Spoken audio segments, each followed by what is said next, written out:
Bharatiya Janata party ने वर्ष 2023 के लिए अपना चुनावी घोषणा पत्र जारी कर दिया है। भाजपा के राष्ट्रीय अध्यक्ष जेपी नड्डा ने आज भाजपा मुख्यालय में आपनो अग्रणी राजस्थान संकल्प पत्र 2023 का लोकार्पण किया। इस दौरान पूर्व मुख्यमंत्री वसुंधरा राजे, नेता प्रतिपक्ष राजेंद्र सिंह राठौड़ और प्रदेश अध्यक्ष सीपी जोशी मौजूद रहे।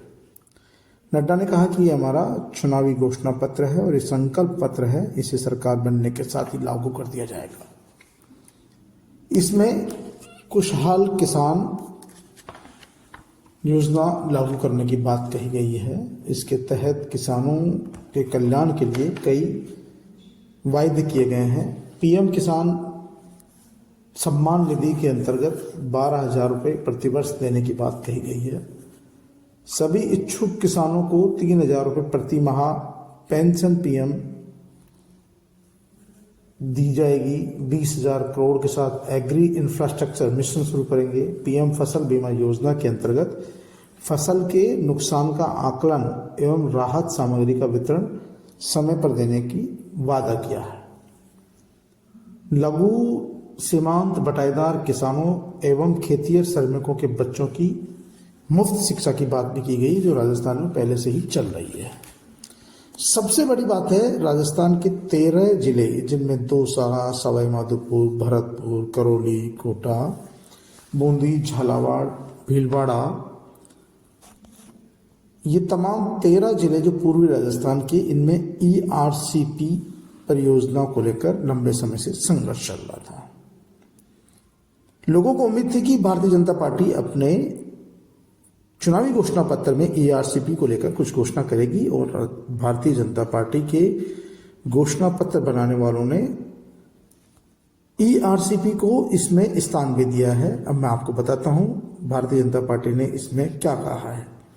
हम केंद्र सरकार के साथ मिलकर पूर्वी राजस्थान नहर परियोजना ईआरसीपी को समयबद्ध तरीके से पूरा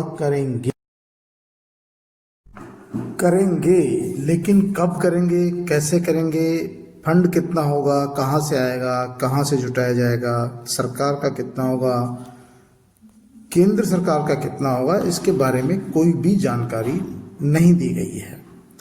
यहां तक कि जो राजस्थान सरकार लगातार पिछले 5 साल से केंद्र सरकार से ईआरसीपी को राष्ट्रीय परियोजना घोषित करने की मांग कर रही है, उस पर भी भाजपा के चुनाव घोषणा पत्र में गोलमोल किया गया है।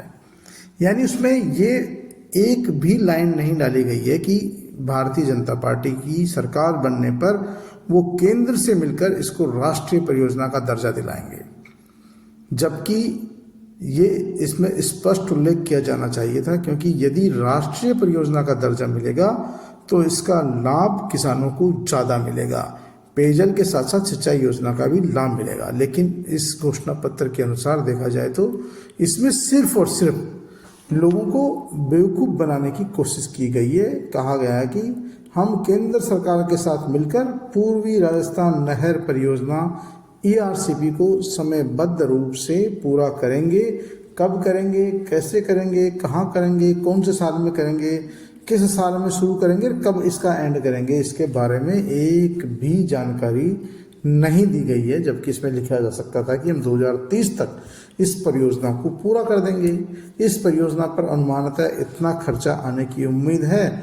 इसमें राजस्थान सरकार तो ये वहन करेगी और केंद्र सरकार से इतना लाने की कोशिश करेंगे कि ये राष्ट्रीय परियोजना बन जाए, जैसे इंदिरा गांधी नहर परियोजना, लिफ्ट कैनाल परियोजना है।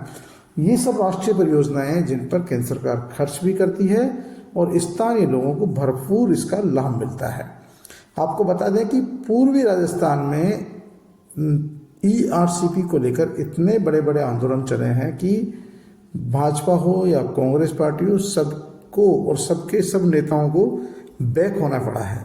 यहाँ तक कि भारतीय जनता पार्टी ने तो ईआरसीपी आंदोलन चला रहे नेता को रातों रात पार्टी में शामिल किया है और टोडा भीमसेव से टिकट भी दिया है। आप समझ सकते हैं कि ये पूर्वी राजस्थान के लिए कितना बड़ा मुद्दा है, क्योंकि वहाँ पर जो पूर्वी राजस्थान के लोगों ने इसको लेकर बड़ा आंदोलन चला रखा था। और यदि वो आंदोलन चलाने वाला रामनिवास मीणा अगर वो खुद चुनाव लड़ता निर्दलीय या किसी को समर्थन देता तो वहाँ पर दोनों ही पार्टियों की हार निश्चित हो सकती थी। अब भारतीय जनता पार्टी ने उन्हें अपने साथ मिला लिया है। देखना यह कि चुनाव नतीजे क्या आते हैं, लेकिन फिलहाल तो लोगों का कहना है कि इसमें भारतीय जनता पार्टी को अपनी राय स्पष्ट रखनी चाहिए थी। ये ऐसा लग रहा है जैसे गोलमोल जवाब दिया गया है। ईआरसीपी को लेकर, क्योंकि सबसे बड़ा इशू ये था कि लोग ये चाहते थे कि केंद्र सरकार इसको राष्ट्रीय परियोजना घोषित कर दे, जिससे इसमें जो भी लागत आती है वो केंद्र सरकार भुगतती, लाभ लोगों को ज़्यादा से ज़्यादा मिलता, काम लोगों को ज़्यादा ज़्यादा होते, लेकिन इसका उल्लेख नहीं करना लोगों में संशय पैदा कर रहा है। साथ ही उन्होंने ये भी कहा कि हम कांग्रेस सरकार द्वारा बंद किए गए जल स्वावलंबन अभियान को फिर से शुरू करके इसके अंतर्गत 20,000 गाँव में 5 लाख वाटर हार्वेस्टिंग स्ट्रक्चर का विकास करेंगे। हम पीएम कुसुम योजना के अंतर्गत प्रदेश के सभी मौजूदा ट्यूबवेलों का 100% सौर ऊर्जा द्वारा संचालन भी सुनिश्चित करेंगे। ये सब चीज़ें तो करेंगे, लेकिन ईआरसीपी को लेकर क्या करेंगे इसके बारे में कोई जानकारी स्पष्ट नहीं दी गई है, जिससे पूर्वी राजस्थान के लोगों में संशय है कि यदि भारतीय जनता पार्टी की सरकार बन जाती है तो भी वो ईआरसीपी का काम कब शुरू करेगी, कैसे करेगी, कितने दिन में मुहूर्त करेगी, इसमें शामिल कौन होंगे, कैसे होंगे, तमाम बातों का उल्लेख होना चाहिए जो नहीं हो पा रहा है। और ईआरसीपी को लेकर यहाँ के लोगों में गहरा आक्रोश है और लोग चाहते हैं कि सरकार भले ही कोई सी पार्टी की बने, लेकिन हमारी ईआरसीपी की परियोजना लागू हो जानी चाहिए। तो जब इस तरह का माहौल चल रहा था और लगातार ईआरसीपी को लेकर धरने प्रदर्शन चल रहे थे, नेताओं का विरोध हुआ, झंडे दिखाए, यहाँ तक कि दूसरी पार्टी के नेताओं को भी काले झंडे दिखाए गए, अमित शाह को भी काले झंडे दिखाए गए, लेकिन जब भाजपा का खुद का घोषणा पत्र आता है तो उसमें ईआरसीपी को लेकर सब चीज़ें गोलमोल आती है, जिसमें कहीं भी ये स्पष्ट नहीं लिखा हुआ कि ईआरसीपी कब शुरू होगी, कब पूरी होगी और इस पर कितना पैसों का खर्च होगा, कितने पैसे केंद्र सरकार वहन करेगी, केंद्र सरकार को कितने पैसे राजस्थान सरकार वहन करेगी। यदि इन तमाम बातों का उल्लेख इसमें होता तो ये सब लोगों के समझ में आती कि वाकई में भारतीय जनता पार्टी की सरकार अगर बनती है तो राजस्थान में ईआरसीपी को लागू करेगी, और लागू ही नहीं करेगी बल्कि इससे राष्ट्रीय परियोजना का दर्जा भी दिलाएगी, जिससे इस पर आने वाली फंडिंग ज़्यादा से ज़्यादा हो सके और ज़्यादा से ज़्यादा लोगों को इसका लाभ मिल सके।